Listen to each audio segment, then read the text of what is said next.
Hi there. I'm Kieran Casey. This is the Irish Inquiry, and you're watching Breathing for Life, a program that aims to teach you how to breathe a better life. Tonight, I'm joined by three conscious breath practitioners and instructors, Maria Connolly and Renaud Smela, both of whom teach the Wim Hof method, and Patrick McKeown, who teaches the Pacheco method. So welcome all. Thank you. Thank you, Karen.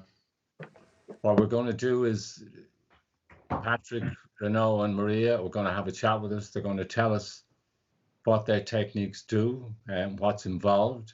They're going to tell us a little bit about their particular journey, how they became involved in the work that they're doing. And I'd also like to hear each one of them tell us a little bit how, given the pressures and stress that we're all under at the moment, given the coronavirus situation, how these breathing techniques can help deal with the everyday stresses, the bad news that's been presented by mainstream media. So if we start with you, Renaud. Sure. How are you? Good. You? I'm very well, thank you. Very well. Thanks for joining us. Right. Do you want to tell us a little bit about how you became involved in doing breath work? Sure. Well, I'm someone, I would say, who was like many people, too many people, quite an anxious person. And at some time in my life, there were plenty of issues happening all at the same time, really. And I was also quite, just prescription drugs and all those things to deal with anxiety, to cope with my anxieties. And things, that you're not especially prepared in life. But I managed to get over that. And years went on, I would say. And I also work in a big company with a lot of, deadlines and all those things. And I was always getting sick. You'll see in a minute why, you'll understand in a second why I introduced with the anxiety. But, just to try and relieve that pressure, I was doing sports. I started doing sports and all, and I had plenty of ideas, plenty of challenges, and I never went for those things. And when I was close to a burnout at some point, very close to a burnout. And I think it's also quite relevant to what many people can experience these days. And if I could just ask you that, was there a pivotal moment? Yes. Right, in the progression of this stressful? Yes, exactly. I'm just there. I was always sick. I was always getting sick, always getting antibiotics and all that. And I went online and discovered that there was the Wim Hof method, and I really got interested in what he had done and what the benefits of breath work could do.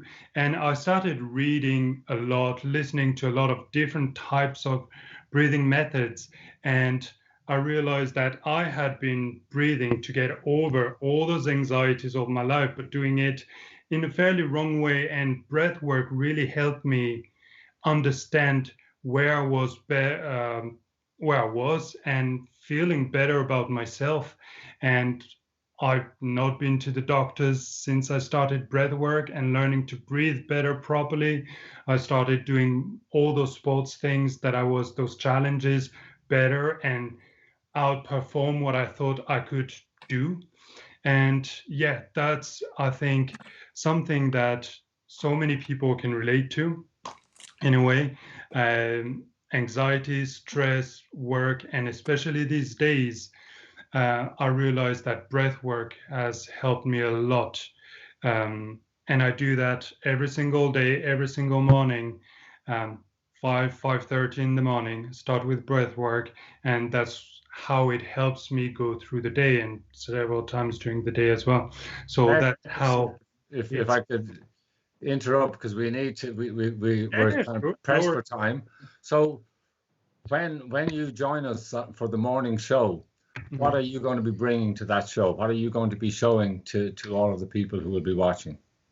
Well, I'm going to introduce some methods based on everything I've learned and everything I've been practicing myself. So in different situations, like in the corporate world, how we can, in a short amount of time, also get over situations, like if you're in a meeting or even at home, how we can get over things without being noticed, especially.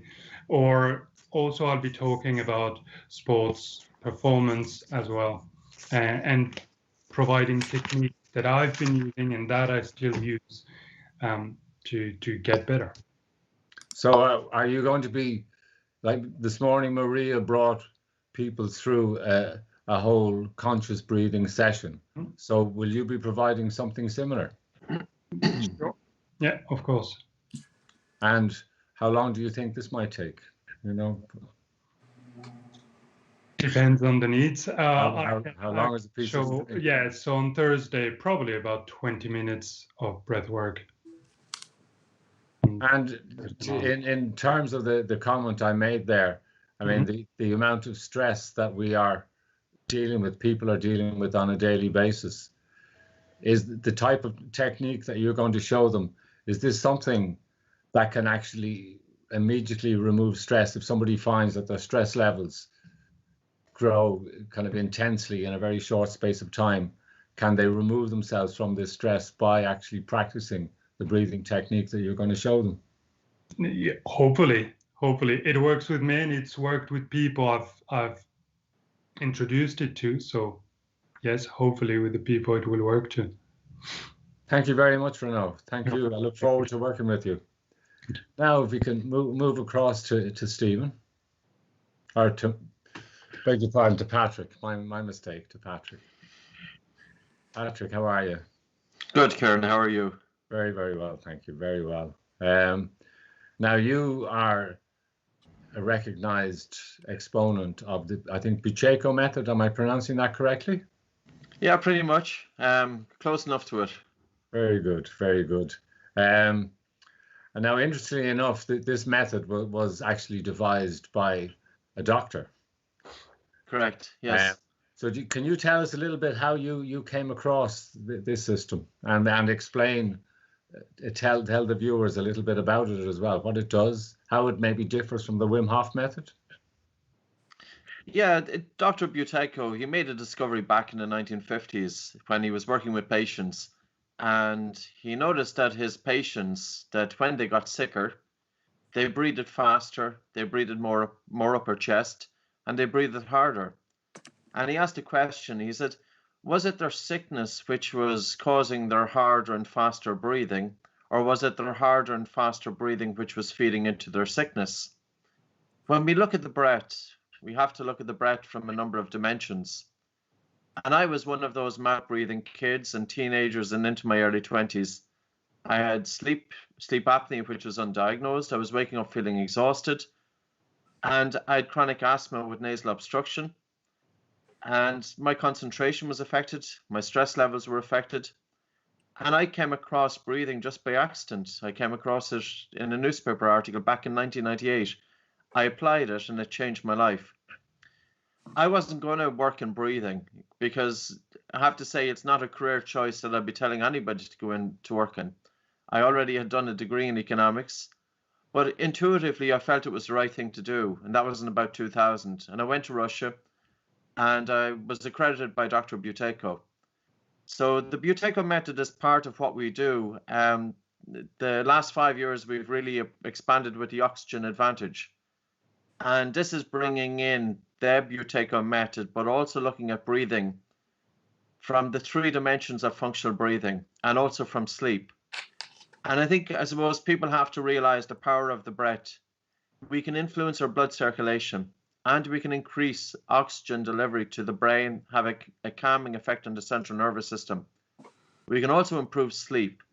And I've just written an article which was published in the Journal of Clinical Medicine last week with an ear, nose, and throat doctor, and Dr. Carlos O'Connor and Dr. Plaza.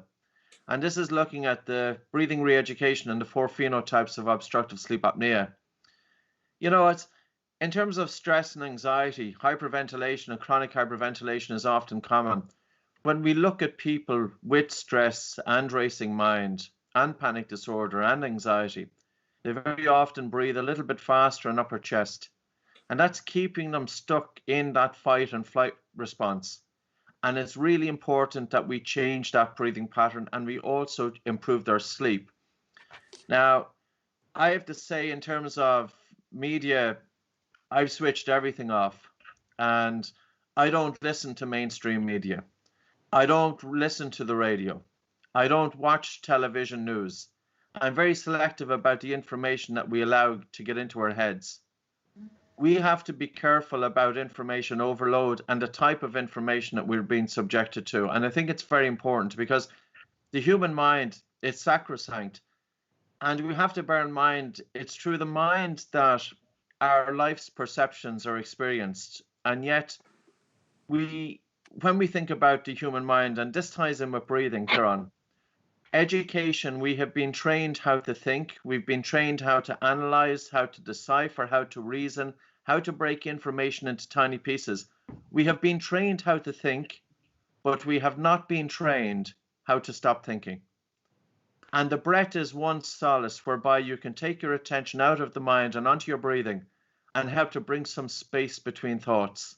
If I could just interject, Yes. interject something there is a school of thought which actually says very clearly that we are being told what to think, but we are actually not been, our kids are not being taught how to think. If they were actually being taught critical thinking, we would see a different paradigm affecting society at the moment. But no, it's people have been told what to think, and that system of thought is being controlled. But you're definitely hitting a nail on the head there. Yes. If I could just interject there, because I've seen the list of your books. Very, very interesting. I mean, you've been a very busy man, and part of the title of one of your books talks about mindfulness. Yes. How do you incorporate mindfulness into your own work? Well, it's mindfulness. Well, first of all, when we look at mindfulness, I think it's very important to pay attention to what we're thinking about.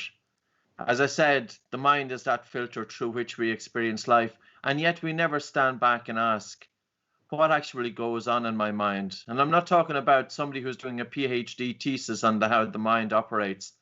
You could do a PhD thesis on how a banana tastes, or you can taste a banana. I want to taste a banana. I think mindfulness is wonderful, but I don't think it's enough. And I'll tell you why. Because if you have a very agitated mind, and if you're in emotional turmoil, it's very difficult to focus on your breath.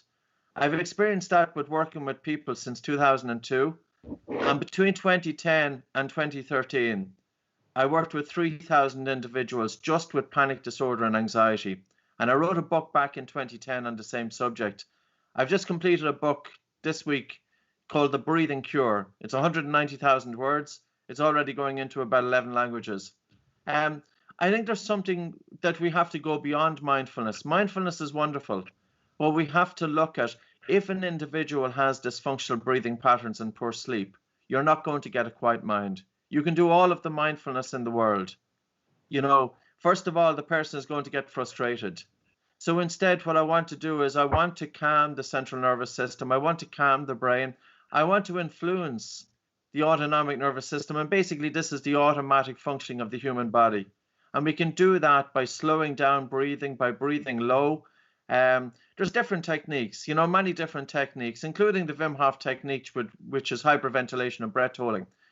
Every breathing exercise has its purpose, and some breathing exercises will work for some people and some will work for others. And this is where a good toolbox is necessary. But I have to say, breath work is absolutely an amazing modality. It can offer so much to many people. I gave it a 2-hour talk with the afternoon tea with docs. It's the name of their podcast in the UK on Saturday night. We were joined by healthcare professionals and psychiatrists. I heard stories from one psychiatrist. patients that were on different medications, by giving them breath work, including resonance frequency breathing, which is slowing down the breath to 6 breaths per minute, these patients could come off medication. You know, it's not just enough. Medication, of course, has its role, but let's look at these people's sleep and let's look at their breathing. And Kieran, yeah, the education system has fell short. Our health system has fell short. You know, Yes. breathing is the one function in the human body whereby we can influence all the major disciplines of medicine. We can influence the breath, we can influence sleep, we can influence mental health, we can influence movement, and we can influence the field of dentistry. And a lot of my work internationally was talking at conferences, and there are some wonderful dentists and doctors who know this, but the industry doesn't want to know about it. Patrick, and that's what we need to change. That is absolutely fascinating. Now, we've a couple of minutes left. We're going to be working tomorrow morning. Yes. So what can the viewers expect tomorrow? I think we have an hour or so. So I'll just give people a free workshop and I'll guide them through it. And I'm used to, you know, I give very simple. We'll start off very, very easy. So anybody, if you're prone to panic disorder, if you're prone to anxiety and racing mind, I'll start you off very, very easy. And I'll gently guide you through different breathing exercise, and I'll explain the physiology as well. And yeah, if you want to ask questions, feel free. And yeah, I think it's really worth your while, you know. I'm not going to waste your time. Brilliant, brilliant. Well, Patrick, I'm looking forward to tomorrow morning. We'll talk to you at 9 o'clock. And now let's talk to Maria. Mm-hmm. Wow, Patrick, I can really feel your passion about what you do, and you really hit the nail on the head with a lot of subjects there. And I would parrot what you say about the breath, because Wim Hof method is, you know, it's a different style of breathing, but we also focus on controlling your autonomic nervous system, which we've been told that we can't. We can control it at will. And that shallow breathing into the chest, as you said, bringing that kind of sympathetic nervous system state, the fight and flight response. And people are just crippled with anxiety and depression all day, and they don't realise that you need to be breathing from your belly, all the way from your belly up to your chest, and even visualising into the head. And what I love about the Wim Hof method is the mind, body and spirit connection. So I feel if you're neglecting one of them things, you're not going to be able to fully heal. And what the Wim Hof method does is connect you to that inner power, or the higher consciousness that we're all capable of achieving. Unfortunately, again, in our education system, that isn't talked about, but in my opinion, in order to thrive and live like an amazing life and to heal any kind of illnesses, diseases, mental health issues, you need to start connecting that mind, body, soul. And that's what I was able to do with the Wim Hof method. My life started off in an orphanage in Romania, but thankfully I was adopted, had a good life here. But what happens is, if you have trauma, especially that you can't remember, it's stored in your body. It manifests in all different types of ways. And in my case, it was autoimmune symptoms such as psoriasis, arthritis, and mild form of ulcerative colitis. But the Wim Hof method for me has been an amazing tool to really kind of dig deep into that kind of maybe underlying emotional issues that may be driving them and type of things. Because the breath brings you straight to the trauma, wherever it's stored in the body, and it can be released. And you can overcome anything basically. And I agree with Patrick. It does start with your breath. In your biog piece there, you actually said you discovered the Wim Hof technique through, I think it was the Josh Rogan podcast. Oh, the Joe Rogan podcast. Joe Rogan podcast, yeah. Was that, did you just find that by accident, or did somebody tell you about it? It was actually my ex that told me about it, and I was a bit silly about it at the start, because I found it hard to listen to the Dutch accents, and I was like, oh, what's this, you know, eccentric Dutch guy saying? I was like, oh, I'm not sure, I don't know. And he was like, just listen to it. And then I really listened to him, and Wim Hof is an amazing guy, and I had the honour of meeting him. But he'll say himself, he's not like anything special. We actually all are capable of all these, you know, kind of endurance exercises he does and world records that he's broken, and it's all just again tapping into that inner power, connecting with your spirit, your higher consciousness, and then anything is possible. Full healing is possible. But yeah, thankfully I was pushed to listen to the podcast some more, and yeah, my life has changed since then. But then again, it's just a tool. There's many breathing exercises and tools, and as I said, if you're neglecting if you're eating, I'm a nutritional therapist as well, so if you're going to be eating rubbish food, you're not going to give yourself the foundations, you're not going to give yourself the nutrients for all the pathways that you need in the body for basic functions, especially things like for depression and anxiety. If you're not giving yourself the basic nutrients to fuel the neurotransmitters to make serotonin and dopamine, you're going to feel terrible. For women, even men, even the nutrients to produce the right amount of hormones, the right ratio of Is there a particular dietary regime that you would recommend? No, I used to be pretty staunch on kind of a low carb, paleo, keto type of diet, and they are super healing, and I would still advocate for them in certain circumstances. But honestly, now I'm a bit more lax about it, although I don't eat gluten or dairy. They seem to not go too well with autoimmune conditions. But even at that, I still feel you can kind of like move past that. There are things that your body will react to, and it's about being mindful. Any advice I would give to people about nutrition is just eat real food, and there's great research into intermittent fasting as well, not stuffing your face all day with snacks and things that you really don't need. Give your body that break to kind of recover and metabolize your food properly, to detox as well. So I would highly recommend intermittent fasting, or taking one day a week maybe and do a 24-hour fast. It's really not that hard, especially if you started, say, three in the day and then didn't eat again the next day till 3. That's 24 hours, and you'll hardly notice it. I do it once. We do it once a week. We fast every Wednesday, so we don't. Great. Yeah, and we've been doing that for the last year or so. And I've definitely concur that the benefits of a healthy diet are exactly. And eat sometimes well, it's hard to get that motivation just to do the simple things like go for a walk, eat healthy, whatever it is. But the Wim Hof method is a great tool for really giving you the energy that you need to do whatever you need to do. That was my take home from the Wim Hof method. You need energy and motivation to do stuff, and this is an amazing tool to do that, I think. There's a little piece in the book, the Wim Hof method book, where Wim talks about the reciprocal relationship between trees and human beings. How we breathe out CO2, the trees breathe in CO2 and breathe out oxygen. And I was walking through the park with our dog today, and all of the trees in the park without leaves. And when you look at them, right, we'd see all of those little branchlets and then the heavier branches. It's like a cross-section drawing of the lungs with all the alveoli. I mean, it's a three-dimensional representation of the lung and of the relationship that we have with it. Breathing, yeah. Well, look, this has been an absolutely amazing chat with you all. I'm really looking forward to working with you all the mornings.